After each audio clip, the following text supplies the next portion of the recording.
What's up, everybody? Team break. Shh. Quiet. There's a kid sleeping. Can you see the kid? She's sleeping. She's sleeping. Shh. You might be wondering, Dante, why are you in a car, let alone in someone else's car with their kid? Well, you would have good morals to ask such a question, because that would seem suspicious as hell. However, I am with my friend Rocco, and he's into Office Depot, and we checking. He's doing things. He just needed me to ride with him so that keep his kid safe, while he's in the building. Because he's not a bad dad, and he's not gonna leave his kid in the car alone and shit. He'd rather leave him alone with me, my ass. So, what am I gonna do? Worst thing I'm gonna do is vlog about video games. So here we go. The Destiny. Do you see the Destiny trailer? Bungie's new game, Destiny. It looks like they want to make a game, moving forward, a progressive sort of open, sandboxy, MMO-y, if you will, first-person shooter, with what it seems like DayZ elements. Like you go out and you look for things, and then you build stuff. And if your character dies, you die. Again, there's no details. If there are details, I'm not reading them or seeing them. So, but it's one of those games that they want to see moving forward. They want to see they want it to be their big game, and it looks interesting. But a lot of the same rhetoric, like we don't want to do the same thing you've seen a dozen times. We want to move forward and make a game that you've never seen, that we want you to be interested in playing for years to come. And it's like, okay, you can say that, but BioWare said that, and EA said that about Star Wars, and they fucked that up. And Guild Wars 2, the manifesto for Guild Wars 2, they said the same thing. They're like, we don't want you to do the same thing you've done in every MMO. Remember that Rhys Sosby part where she's just like, every day? And she almost thought she's gonna have a bloody nose or something. And they came forward and they made a great game. It's but everybody's like, Destiny, yeah, it's gonna be. What do you think of it? And I'm like, I don't know, man. When the game comes out, then that's the bottom line. Like brass tacks. If the game is good, then it's good. Congrats. I'm not gonna worry about what they're saying now. Obviously, they're just saying all this stuff to get you excited. So, and that's good. Get excited. It sounds like something that they're working on. But just keep in mind. And I think Bungie's not dumb. I think they know. I think they know that BioWare and EA screwed up on Star Wars. I know that they learned from the mistakes. It's kind of like how people have concerns about the Elder Scrolls Online and how they're saying like, oh, the Elder Scrolls, I hope they don't mess that up. They're talking about things and stuff and talking about things. I don't know how they're going to do it, but just got to know, ZeniMax or whatever the name of the company that's working on it with Bethesda, they know they don't want to mess it up. So, it's really windy. You just gotta believe.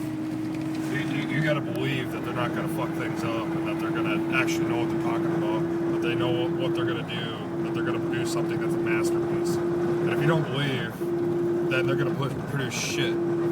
Well, they can still produce poop. It's more up to them than it is us. We can just be excited about it. That's our job, is to be excited about it. Really. Yeah, we got the money. They make money off of us. They're happy, we're happy. Or they're happy and we're not happy. The strongest thing a game company has, though, in my opinion, is that if they make a good game, the game's success it takes a back seat to the game getting a lot of good word of mouth, because then you have people telling you in real life, like, yo, dog, you heard about that new Bungie game? And you'd be like, no, dude, man. And then you go out and buy it. And a great example of great games is Portal. Portal came out, fucking everybody got super stoked. Everybody fucked with it. They were like, yeah, this is great. This is a masterpiece. And it wasn't too long. It wasn't too short. It was just enough to get your mind working and enough to play it through all the way through at least one time. And everybody shared it with their friends. They're like, no way, this game is just incredible. And then another good example was when Gears first came out, because there wasn't really a cover-based shooter at the time. And, who goes around with a chainsaw on their freaking rifle and starts freaking hacking at people? Nobody. The only cover-based shooter I'd ever played before Gears of War was that arcade one where you step on the pedal. I think it was called Time Crisis, but that's not the same. Time Crisis, but it wasn't the same feel. And when you produce an original game with original content that is exclusive for that game, and other games are trying to like, oh, we got to do something like that, we got to incorporate something like that into our game, then you know that they've produced something that is a work of art. You know, and that's why Gears had made a Gears 2, a Gears 3, and they're in the process of Gears 4, because they're making money off of it, and there's a demand for Gears. Yeah. You know, like people could say that about Halo and the freaking mainstream Battlefield Call of Duty crap. There's a group of people, a group of gamers out there who feel that there's two sides you can pick. There's two kinds of gamers out there for console games and any kind of game right now. It's the people who like, oh, I like Gears of War because of the story. I will buy the next Gears of War to know what the story's about. I will buy the next God of War because I want to know what happens in story-wise.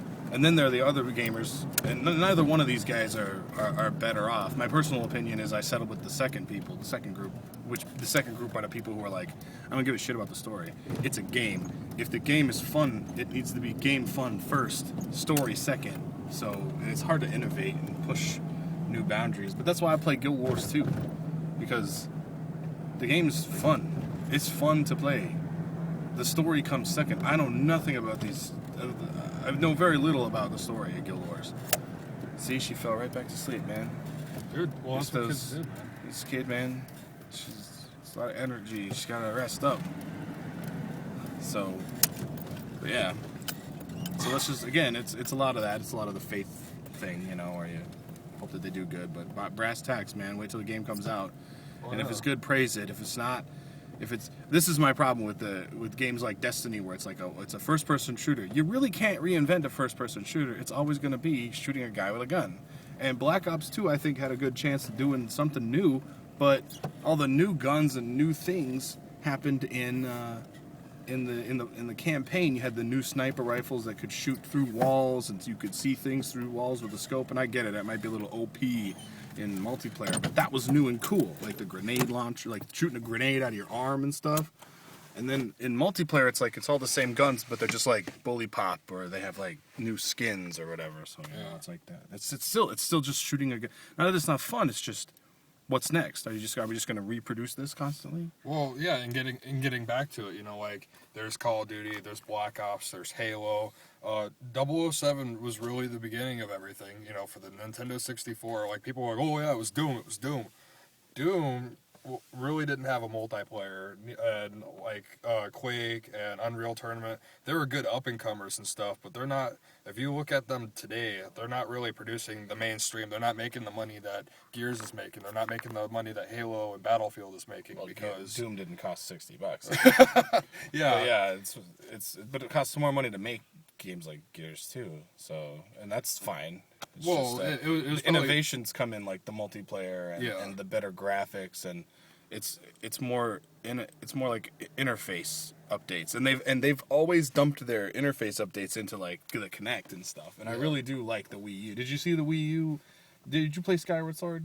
You know, I have played Skyward Sword just very little. I need to play it all the way through though. In Skyward Sword, when you use the sword and you do the thing with the Wiimote, it's not one-to-one. You just go like this, and then Link will go try to do that same motion, right? Cool.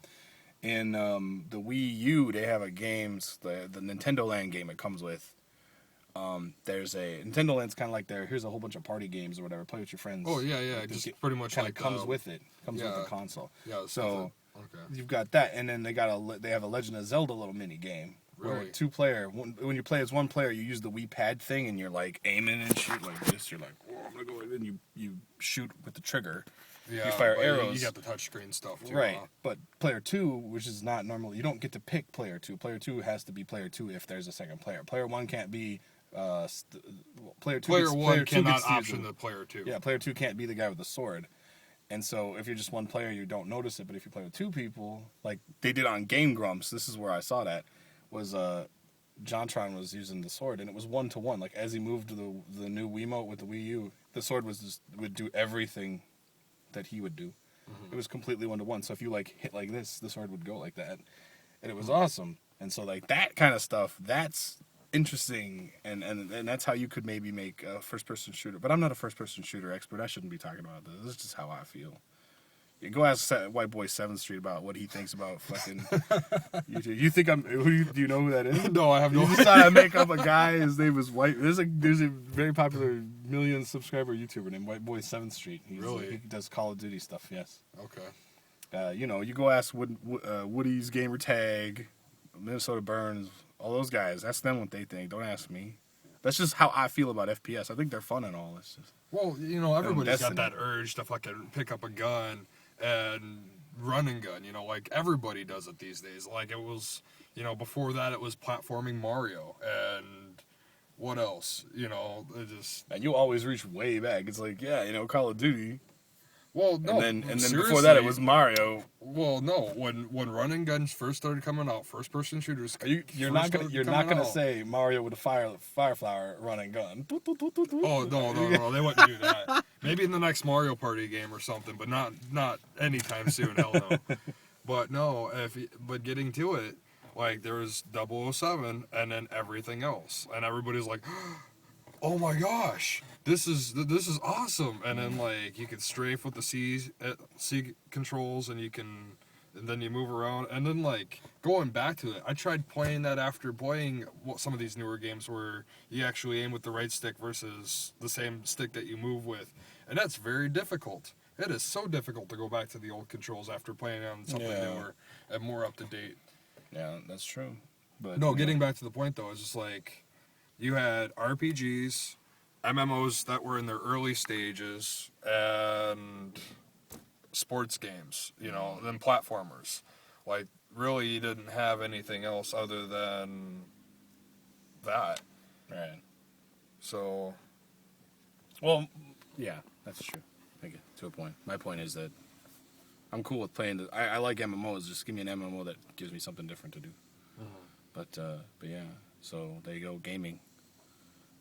I think we just wasted 10 minutes of people's lives. And, we're talking about nothing important, so there you go.